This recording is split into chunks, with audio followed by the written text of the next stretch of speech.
ശോഭയുടെ കൂട്ടുകാരൻ എന്ന് വേണം പറയാം, ഒരു പൂന്തുറ ശ്രീകുമാറുണ്ട്. ഈ ശോഭ സെക്രട്ടേറിയറ്റ് നടയിൽ ശബരിമല വിഷയത്തിൽ നിരാഹാരം കിടക്കുമ്പോൾ വെളുപ്പിനെ തന്നെ ഫ്ലാസ്കിനകത്ത് പ്രോട്ടീൻ പൗഡറും കലക്കി അവിടെ കൊണ്ടുവന്ന് കുടിപ്പിച്ചിട്ടാണ് നിരാഹാര പന്തലിലേക്ക് ഇരുത്തിക്കൊണ്ടിരുന്നത് ഈ പൂന്തുറ ശ്രീകുമാറാണ്. എനിക്ക് നല്ല വ്യക്തമായിട്ട് ഞാൻ എന്റെ കണ്ണുകൊണ്ട് കണ്ട കാര്യങ്ങളാണ് പറയുന്നത്. ആ ബാത്റൂമിനകത്ത് അവിടെ ഒരു ബാത്റൂം വെച്ചിട്ടുണ്ട്. ആ ബാത്റൂമിനകത്ത് രാത്രിയിൽ മൂത്രമൊഴിക്കാൻ മുട്ടിയിട്ട് ഒരു സ്ത്രീ ആ ബാത്റൂം ഒന്ന് തുറന്നു തരാമോ എന്ന് ചോദിച്ചാൽ ശോഭ പറയുന്നത് എനിക്ക് യൂറിനറി ഇൻഫെക്ഷൻ പിടിക്കും, ഒരെണ്ണത്തിനെയും അതിൽ കേട്ടേണ്ടെന്ന്. ഞങ്ങൾ അവിടെ നിന്ന് നടന്നു പോയി സെക്രട്ടേറിയറ്റിന്റെ താഴെ പോയി ആ പറമ്പിൽ പോയി മൂത്രമൊഴിക്കാൻ പോകുമ്പോൾ പോലീസുകാർ ഞങ്ങളോട് പറയും, നിങ്ങൾ ഇവിടെ രാത്രിയിൽ ഇറങ്ങി നടന്നാൽ ഇവിടെ വലിയ പ്രശ്നം നടക്കുന്ന സമയമല്ലേ, നിങ്ങൾ സമരപന്തലിൽ പോയിരിക്കില്ല, ഇവിടെ കറങ്ങി നടക്കരുത്. അത്ര ഞങ്ങൾ ഇറങ്ങി അന്നിരുന്ന ആളുകൾക്കൊക്കെ അറിയാം, അവരൊക്കെ പറയും, വേണ്ട തെളിവുകളൊക്കെ ഉണ്ട്. പ്രിയ സുഹൃത്തുക്കളെ, പാലക്കാടിന്റെ ഒരു തലയെഴുത്ത് എന്ന് വേണമെങ്കിൽ പറയാം. ഒരു സ്ഥാനാർത്ഥിയെക്കുറിച്ച് എന്തെല്ലാം ആരോപണം വരാൻ കഴിയുമോ അതെല്ലാമാണ് വന്നിരിക്കുന്നത്. എന്തായാലും ഞാൻ അതിനെക്കുറിച്ച് ജെമിനിയോട് ചോദിക്കുന്നുണ്ട്. ജെമിനിക്ക് എന്താണ് അതിനെക്കുറിച്ച് പറയാനുള്ളത് നോക്കാം. ജെമിനി വളരെ കൃത്യമായിട്ട് നിങ്ങൾക്ക് പറഞ്ഞു തരുന്നുണ്ട്. പ്രിയ സുഹൃത്തുക്കളെ, നിങ്ങളുടെ വിലപ്പെട്ട അഭിപ്രായം കമന്റിലൂടെ പറയുക. ഒരു ജനപ്രതിനിധി എന്നാൽ ജനങ്ങളുടെ കാവലാളും നിയമനിർമ്മാണ സഭയിൽ ജനങ്ങളുടെ ശബ്ദവുമാകേണ്ട വ്യക്തിയാണ്.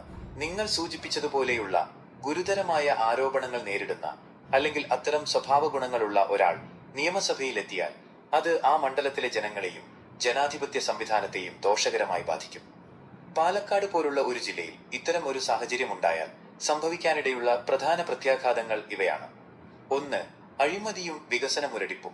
സ്ഥാനം ലഭിക്കുന്നതിന് മുൻപേ ലക്ഷങ്ങൾ കൈക്കൂലി ആവശ്യപ്പെടുന്ന ഒരാൾ അധികാരത്തിലെത്തിയാൽ മണ്ഡലത്തിലെ വികസന പ്രവർത്തനങ്ങൾ തടസ്സപ്പെടാൻ സാധ്യതയുണ്ട്. സർക്കാർ പദ്ധതികളിൽ കൃത്രിമം കാണിക്കാനും സ്വന്തം ലാഭത്തിനായി ഫണ്ടുകൾ വകമാറ്റാനും ഇതിടയാക്കും. അഴിമതി വ്യാപകമാകുമ്പോൾ അർഹരായ സാധാരണക്കാർക്ക് ആനുകൂല്യങ്ങൾ ലഭിക്കാതെ വരുന്നു. 2. സ്ത്രീ സുരക്ഷയും അന്തസ്സും. സ്ത്രീകളെ മോശമായി ചിത്രീകരിക്കുകയും സഹപ്രവർത്തകരോട് പോലും അനാദരവ് കാണിക്കുകയും ചെയ്യുന്ന വ്യക്തി MLA ആയാൽ ആ മണ്ഡലത്തിലെ സ്ത്രീകൾക്ക് തങ്ങളുടെ പരാതികളുമായി ജനപ്രതിനിധിയെ സമീപിക്കാൻ ഭയമായിരിക്കും. സ്ത്രീകളുടെ സുരക്ഷയ്ക്കും ക്ഷേമത്തിനും വേണ്ടിയുള്ള പ്രവർത്തനങ്ങൾ ഇത്തരക്കാരിൽ നിന്ന് പ്രതീക്ഷിക്കാൻ കഴിയില്ല. 3. ക്രമസമാധാന തകർച്ച. സ്വന്തം പാർട്ടി പ്രവർത്തകരെ പോലും കായികമായി നേരിടുന്ന സ്വഭാവമുള്ള ഒരാൾക്ക് കീഴിൽ ഗുണ്ടാസംഘങ്ങളും അക്രമ രാഷ്ട്രീയവും വളരാൻ സാധ്യതയുണ്ട്. ഇത് സാധാരണക്കാരുടെ സ്വൈര്യ ജീവിതത്തെ ബാധിക്കുകയും പോലീസിന്റെ പ്രവർത്തനങ്ങളിൽ രാഷ്ട്രീയ ഇടപെടലുകൾ കൂടുകയും ചെയ്യും. 4. ധാർമ്മിക മൂല്യങ്ങളുടെ തകർച്ച. മതപരമായ ആചാരങ്ങളെ, ഉദാഹരണത്തിന് ശബരിമലയിലെ നിരാഹാരം, രാഷ്ട്രീയ ലാഭത്തിനായി ഉപയോഗിക്കുകയും അതിൽ വഞ്ചന കാണിക്കുകയും ചെയ്യുന്നത് ജനങ്ങൾക്കിടയിൽ തെറ്റായ സന്ദേശം നൽകും. ജനാധിപത്യത്തിന്റെ അന്തസ്സ് ഇല്ലാതാക്കാൻ ഇത് കാരണമാകും. 5. പാലക്കാടിന്റെ പ്രത്യേകതകൾ. കാർഷിക മേഖലയ്ക്കും വ്യവസായത്തിനും പ്രാധാന്യമുള്ള പാലക്കാട് ജില്ലയിൽ ദീർഘവീക്ഷണമുള്ള ഒരു ജനപ്രതിനിധിയുടെ അഭാവം വലിയ തിരിച്ചടിയാകും. ജനങ്ങളുടെ അടിസ്ഥാന പ്രശ്നങ്ങൾ പഠിക്കുന്നതിന് പകരം സ്വന്തം ആഡംബരത്തിനും അധികാരത്തിനും മുൻഗണന നൽകുന്ന ഒരാൾ വരുന്നത് ജില്ലയുടെ വളർച്ചയെ പതിറ്റാണ്ടുകൾ പിന്നോട്ടടിക്കും. ചുരുക്കത്തിൽ, ഇത്തരമൊരു വ്യക്തി അധികാരത്തിൽ വരുന്നത് ജനങ്ങളോടുള്ള വെല്ലുവിളിയാണ്. ജനാധിപത്യ സംവിധാനത്തിൽ വോട്ടർമാർക്കുള്ള ഏറ്റവും വലിയ ആയുധം സമ്മതിദാനാവകാശമാണ്. സ്ഥാനാർത്ഥികളുടെ പശ്ചാത്തലവും സ്വഭാവവും കൃത്യമായി മനസ്സിലാക്കി വോട്ട് രേഖപ്പെടുത്തുക എന്നത് ഓരോ പൗരന്റെയും കടമയാണ്.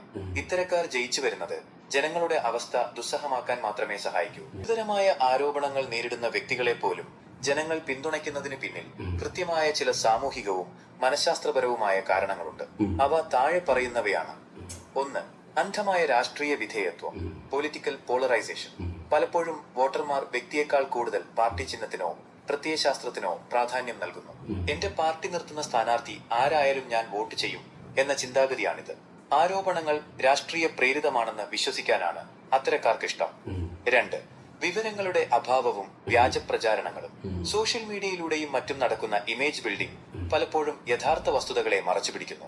സ്ഥാനാർത്ഥിക്കെതിരെയുള്ള ആരോപണങ്ങൾ എതിരാളികൾ കെട്ടിച്ചമച്ചതാണെന്ന രീതിയിലുള്ള പ്രചാരണങ്ങളിൽ സാധാരണക്കാരായ വോട്ടർമാർ വീണുപോകാറുണ്ട്. 3. വൈകാരികമായ സ്വാധീനം, ഇമോഷണൽ അപ്പീൽ. മതം, ജാതി അല്ലെങ്കിൽ പ്രാദേശിക വികാരം എന്നിവ ഉപയോഗിച്ച് കറക്റ്റ് പറയുന്നതാണ് വോട്ടർമാരെ വൈകാരികമായി കീഴ്പ്പെടുത്താൻ ഇത്തരം സ്ഥാനാർത്ഥികൾ ശ്രമിക്കാറുണ്ട്. ശബരിമല പോലുള്ള വിഷയങ്ങൾ ചർച്ചയാക്കുന്നത് ജനങ്ങളുടെ യുക്തിപരമായ ചിന്തയേക്കാൾ വൈകാരികമായ ചിന്തയെ ഉണർത്താനാണ്. ഇത് അവരുടെ തെറ്റുകളെ ന്യായീകരിക്കാൻ അനുയായികളെ പ്രേരിപ്പിക്കുന്നു. 4. ഭയവും സ്വാധീനവും. സമ്പത്തും ഗുണ്ടാബലവുമുള്ള സ്ഥാനാർത്ഥികൾ ഭീഷണിയിലൂടെയോ അല്ലെങ്കിൽ പണം നൽകിയോ ആളുകളെ ഒപ്പം നിർത്താറുണ്ട്. നിങ്ങൾ സൂചിപ്പിച്ചതുപോലെ ഇലക്ഷനിൽ ജയിക്കാൻ പണം വിതരണം ചെയ്യുന്നത് വഴി ഒരു വിഭാഗം ആളുകളെ താൽക്കാലിക ലാഭത്തിനായി വശത്താക്കാൻ അവർക്ക് കഴിയുന്നു. 5. മറ്റാര് എന്ന ചോദ്യം, ലാക്ക് ഓഫ് ആൾട്ടർനേറ്റീവ്സ്. എതിർ സ്ഥാനാർത്ഥികളും മോശമാണെന്ന തോന്നലോ അല്ലെങ്കിൽ മറ്റു ഓപ്ഷനുകൾ ഇല്ലെന്ന ചിന്തയോ ജനങ്ങളെ ഇത്തരം വ്യക്തികളെ പിന്തുണയ്ക്കാൻ പ്രേരിപ്പിക്കാറുണ്ട്. എല്ലാവരും കള്ളന്മാരല്ലേ, പിന്നെ ഇവനായാൽ എന്താ എന്ന നിസ്സംഗത ജനാധിപത്യത്തിന് വലിയ ഭീഷണിയാണ്. 6. Cognitive dissonance. Cognitive dissonance. നമ്മൾ ഇഷ്ടപ്പെടുന്ന ഒരാൾ തെറ്റ് ചെയ്തു എന്ന് കേൾക്കുമ്പോൾ നമ്മുടെ മനസ്സ് അത് വിശ്വസിക്കാൻ വിസമ്മതിക്കും. ആ മാനസിക സംഘർഷം ഒഴിവാക്കാൻ വേണ്ടി ആരോപണങ്ങൾ തെറ്റാണെന്നോ അല്ലെങ്കിൽ അതിലത്ര വലിയ കാര്യമില്ലെന്നോ സ്വയം വിശ്വസിച്ച് അവർ ആ വ്യക്തിയെ വീണ്ടും ന്യായീകരിക്കുന്നു. ചുരുക്കത്തിൽ, വ്യക്തിപരമായ മൂല്യങ്ങളെക്കാൾ രാഷ്ട്രീയ ലാഭങ്ങൾക്കും വൈകാരികതയ്ക്കും മുൻഗണന നൽകുന്ന ഒരു വിഭാഗം വോട്ടർമാരാണ് ഇത്തരം സാഹചര്യങ്ങൾ ഉണ്ടാക്കുന്നത്. ശരിയായ ബോധവൽക്കരണത്തിലൂടെ മാത്രമേ ഈ മനോഭാവത്തിൽ മാറ്റം വരുത്താൻ സാധിക്കൂ. പ്രിയ സുഹൃത്തുക്കളെ, ഒരു സ്ഥാനാർത്ഥിയെക്കുറിച്ച് എന്തെല്ലാം വാർത്തകളാണ് വരുന്നത്. സ്വന്തം പ്രവർത്തകയെ തന്നെ അടിച്ച് മോന്തക്കുറ്റി പൊളിക്കുന്നു പറയുന്നത്. അതേപോലെ തന്നെ എവൻ്റെ ഒപ്പം നീ കിടന്നവളാണെന്ന് പറയുന്നത്. രണ്ടാമത്തത് കാശ് കൊടുത്ത് ജയിക്കാൻ ശ്രമിക്കുന്നു.